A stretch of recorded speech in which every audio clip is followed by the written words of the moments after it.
Hi everyone. Today, we're going to take a look at the record restore component. To get started, let's create a test record. The component has already been added to the page. If you'd like to use it on other Lightning pages, you can easily add it through the Edit Page option. We created a record earlier, and in the previous video we also configured history tracking.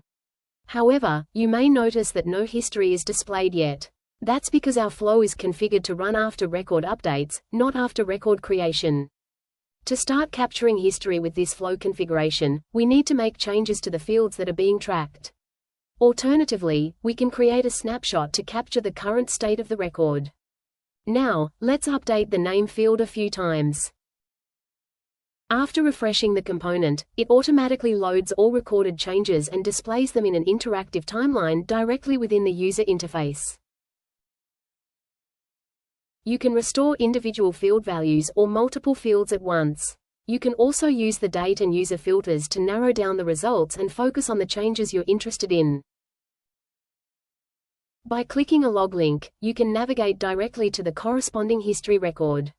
From there, you can not only restore field values but also recreate a record by its tracked fields if it has been deleted.